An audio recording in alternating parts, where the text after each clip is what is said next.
Remember that during the Crusades and the Inquisition, people committed terrible deeds in the name of Christ. At the big prayer breakfast speech, when he said, "Get off," we have to get off our high horse.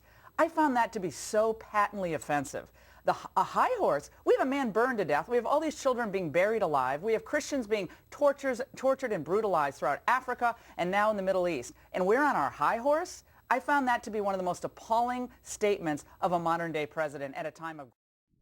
As far as crusades themselves, this has direct tie-ins to the Inquisition. Now, this happened around the 1100s, 1200s AD, and what had taken place was that those who did not accept the Catholic Church teachings were considered heretics.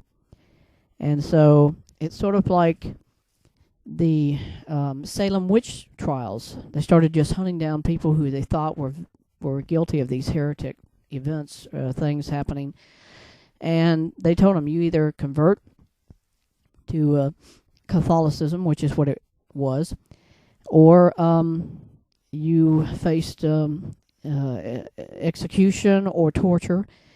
And they set up judges to identify these known people. Number one, in regards to the Catholicism movement, was not Christianity, because they were not interested in spreading the word of God. They were wanting to spread perversion in order to convince people to change over.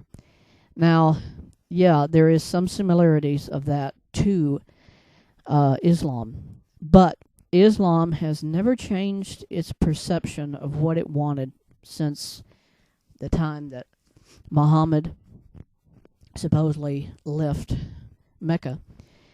The Islam belief is that murder is always justified when people don't accept what you have to say. And so therefore, if a person doesn't believe, they outright kill you. Christianity is not founded on what Catholicism was about. And many preachers will say to you in their sermons today, especially John Hagee, that Catholicism should not be considered or regarded Christian in nature because it had nothing to do with Christianity. Jesus never said that those who did not accept him as the Son of God was to be executed. They were not to be tortured. He never said that. This had to do with the Catholic Church itself as an entity. And I'll go a little step further and say this, that the Jesuit priests, and you know who these are, the Jesuits were sent as far back as the time that the Egyptians were actually doing their hieroglyphics, and they were worshiping Osiris and all these other deities. They went in there, they spread the gospel, but they also acquired all their gold. In other words, wherever the Jesuits went to preach the gospel and to spread the gospel, they were there for one reason, and that was to hoard everything financially they could get to help support and enlarge the Roman Catholic Church. And that's why Jesuits were sent as missionaries to all these other countries. Two examples. One was in Japan. Japan sent Jesuits in. They acquired all of their different type of trades that they were doing with silk and other such real intricate things that they were making. And the Jesuits acquired money beyond belief from that. So the other event, of course, was this regards the Inquisition, just to get back to it. The Spanish Inquisition by far was the worst of what Catholicism was about, because they sent these judges to either condemn people and kill them, torture them, and they even did it to the Jews, because there was a very large community of Jewish populations in Spain, and they forced them to leave the country. And that's a historical fact, and because the Jews believe in Judaism, but the Jews are God's chosen people. And I think what Obama was doing was to take the obvious implications against Muslims, which he is one, and try to bring it upon the Christian to say, well, y'all have had your own version of this. But see, he didn't really bring it up too much as far as showing proof that it had always been like that. The Catholicism as a religion at that time pushed people to force on others to believe or die. And that philosophy did not last, folks, because that was totally against what Jesus had actually taught people. That's against what he stands for. He is leaving the global community with no choice but to continue to either put more sanctions in place or to provide additional assistance to Ukraine. And hopefully he will come to a point where he realizes the damage he is doing is not just to the global order and the process, but he is doing enormous damage to Russia itself.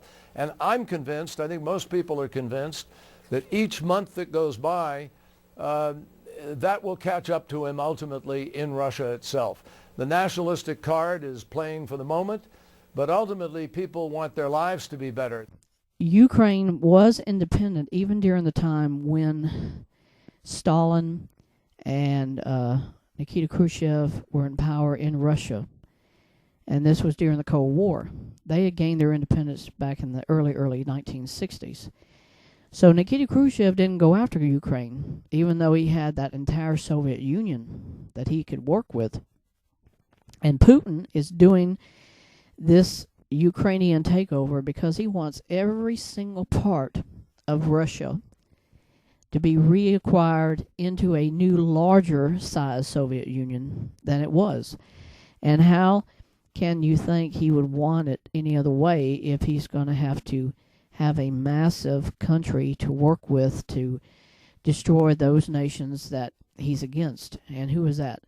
That's the United States. That's against Israel. That's against any nation that stands up for peace and freedom.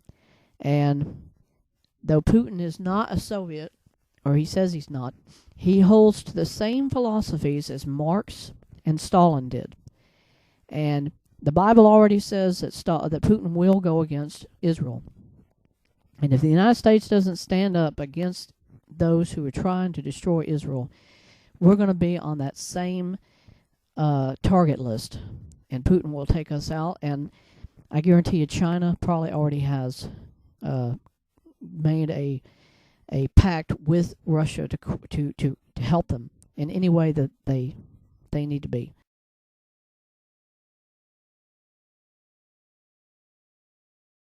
Violent past. Some people say that he mentioned Joan of Arc in this prayer breakfast he did.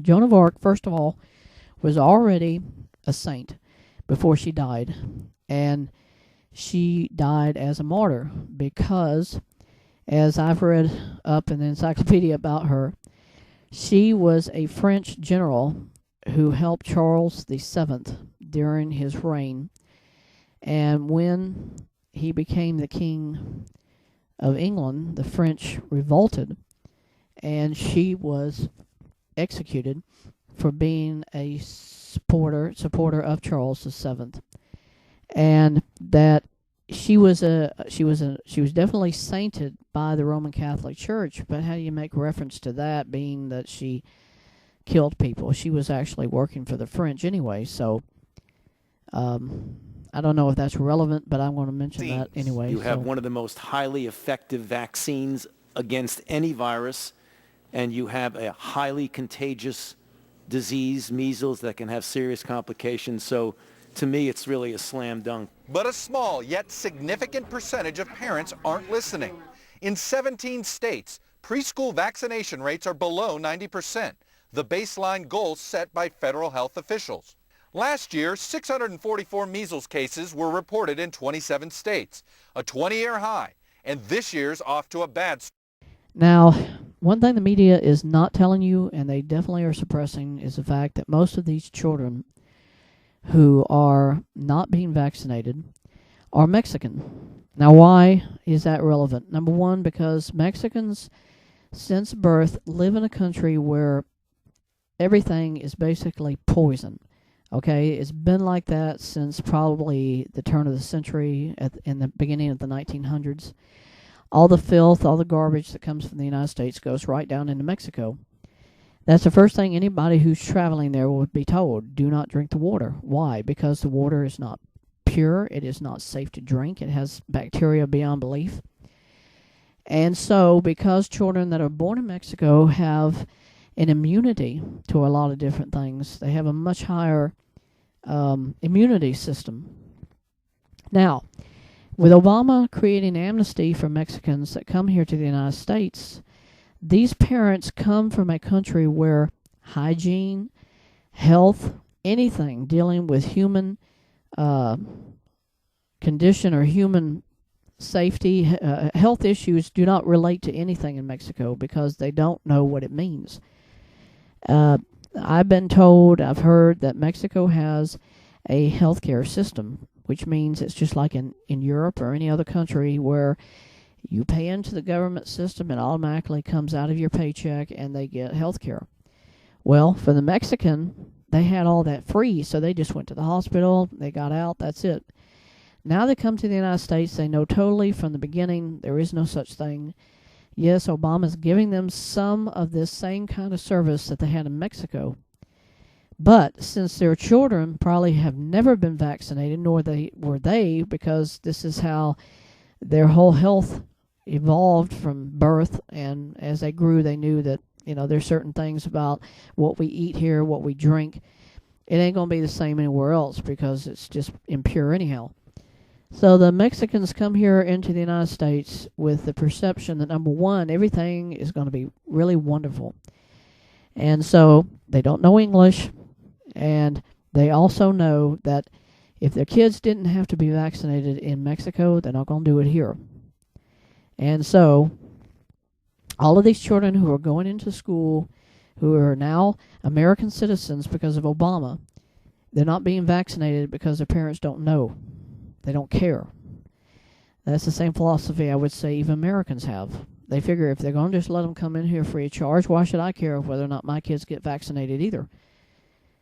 Now, another point is that the Mexicans have a much higher immunity system than we do, and because of that, it's more susceptible. They're going to carry this virus and then pass it on to children here in the United States.